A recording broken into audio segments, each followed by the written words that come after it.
Assalamualaikum warahmatullahi wabarakatuh. Jumpa lagi dengan J Workshop, channel belajar berbagi belajar. Kali ini di malam yang syahdu ini kita sambil mendengarkan salam dari Lampung, salam remik kok guys, sambil goyang. Nah kali ini konten konten ngobrol lah mengenai masalah yang sering terjadi khususnya di motor generasi Mio G, Mio GT dan Soul GT ya, Soul GT yang cc 115 teknologi YMFI, belum Blue Core ya.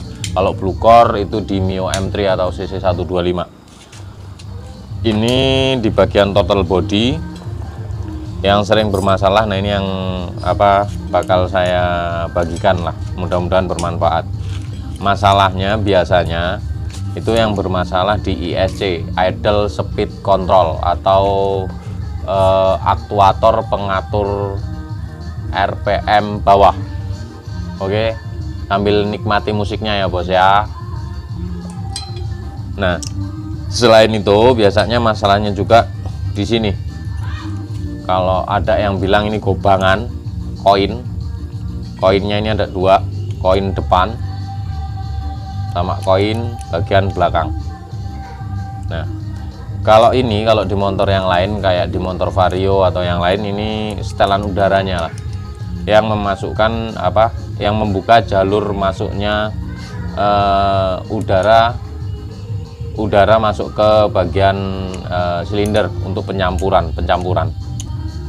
Nah kalau di masih bawaannya ini ESC nya ini sebenarnya motor stepper, jadi motor yang bekerja secara step, nggak langsung berputar, enggak, jadi per step dia. Nah untuk cara kerja lebih lanjutnya silahkan pelajari di Google sharing tentang motor stepper ini. Kalau untuk menjelaskan motor stepper ini saya juga kurang paham cara kerjanya seperti apa. Nah intinya ketika mesin dihidupkan dia bakal bergerak untuk menaikkan dan menurunkan plunjernya di dalam. Bang Ipan tolong kunci T10 Bang Ipan. Oke.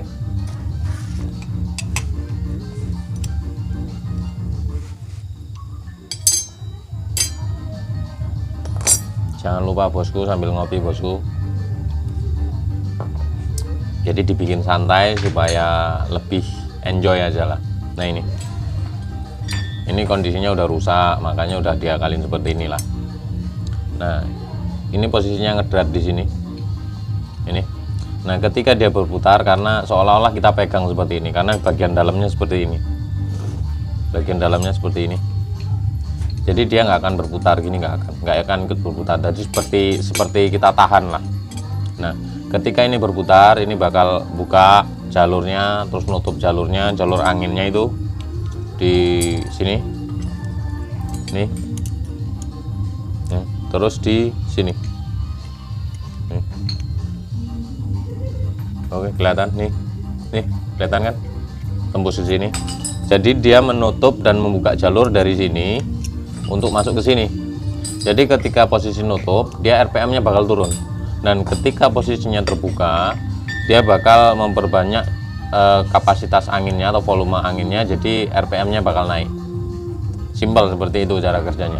Tapi biasanya yang terjadi ketika kita membersihkan sensor ini, membersihkan aktuator ini bakal terjadi RPM nggak mau turun, ujungnya muncul kode 37 biasanya. Nah kalau kita nggak punya scanner, paling nggak kita nunggu paling nggak 2 hari lah, dia bakal balik sendiri kok.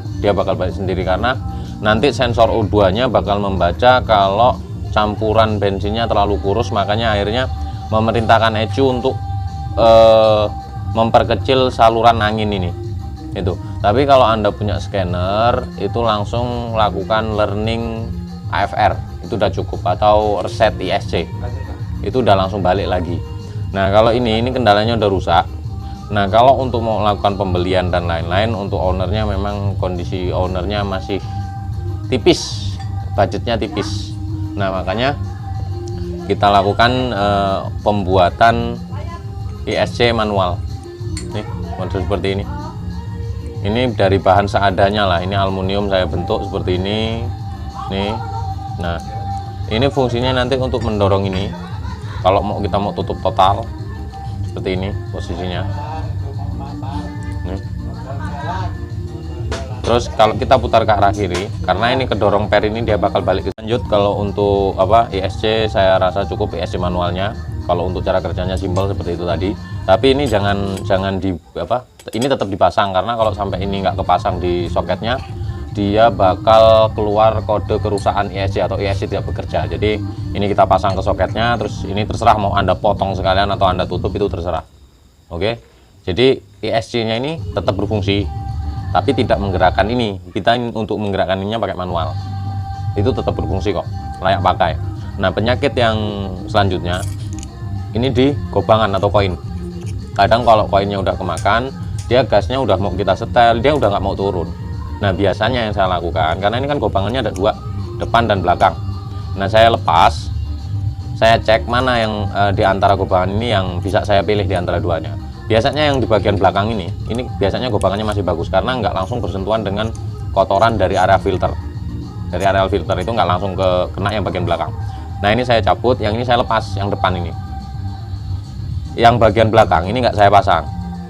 Cuman jalur yang dari ISC, jalur bypass yang ke intake, ini saya tutup, dimatikan. Dia lewatnya bagian sini. Tuh, bagian tengah. Ada di bagian tengah. Jadi dari ISC langsung ke bawah. Nggak kelihatan di sini. Di bagian tengah antara gobangan depan sama gobangan belakang itu ada lubang yang dari bagian sini langsung ke bawah. Jadi kita nggak usah pakai lubang ini lagi. Oke. Nah, itu. Terus kalau untuk ini MAQS, ini sensornya ada 3 di sini. Sensor TPS, sensor vakum, sensor vakumnya, intake air pressure, terus sensor suhu udara masuk. Ini di sini ada 3.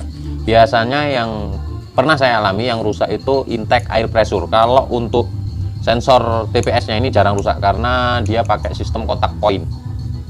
Mungkin untuk kesempatan lain saya bakal bagikan sistemnya ini, sistem TPS-nya ini. Oke. Saya rasa cukup, mudah-mudahan bermanfaat. Kalau ada pertanyaan atau komen silakan, mudah-mudahan bakal saya jawab sesuai kemampuan saya, dan semoga menikmati musik yang ada di depan rumah saya. Oke, terima kasih.